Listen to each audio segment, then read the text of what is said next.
Hello guys! Welcome back to my channel. In today's video, i-discuss ko naman yung mga expenses na nagastos namin noong time ng application namin.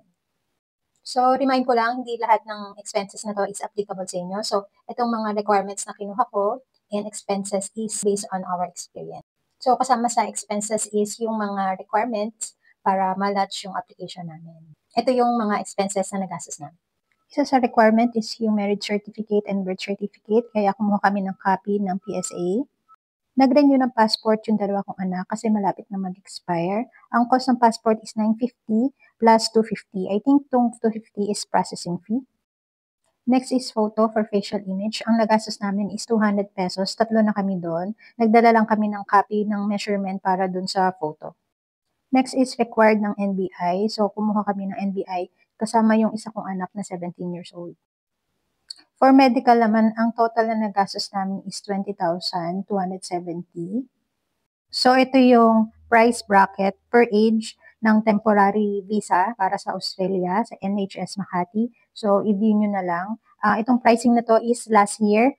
Kumuha kami ng medical last September 2024. So, kung meron man silang changes, check nyo na lang yung website ng NHS. Pwede kayo magpa-medical sa ibang clinics na suggested ng immigration ng Australia. Kaya i-check nyo na lang yung website.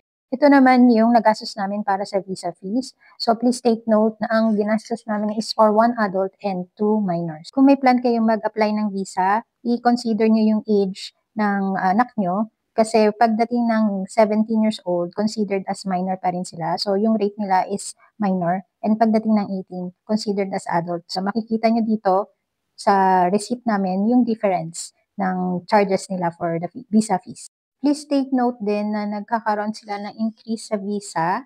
Tulad nitong nangyari sa amin nung nag-apply kami, ito yung rate na increase na yung visa fees. Makikita nyo dito yung rate for adult is $3,115. Para naman sa minors is $780. So itong rate na to hinabol talaga namin bago mag-turn ng 18 yung anak namin. Kasi kung nag-turn siya ng 18, ang kailangan namin bayaran is $3,115. So, pinlano talaga namin mabuti kung kailan kami mag-a-apply ng visa. Sa payment, ginamit namin yung card ng asawa ko, kaya nagkaroon siya ng 65.45 surcharge. Kaya yung total ng payment namin for our visa fees is 4,740.45 Australian dollars. Thank you for watching and please don't forget to subscribe. Please share din yung mga videos na in-upload ko para sa mga kapwa natin DIY lodgers. Hit nyo na rin yung notification bell para ma-inform kayo or ma-notify kayo kapag meron akong bagong video. Please subscribe to my channel para ma-motivate ako na mag-upload ng mga videos tungkol sa 482 subsequent entrant and also tungkol sa buhay sa Australia. Watch out for my next video. Thanks for watching. Bye!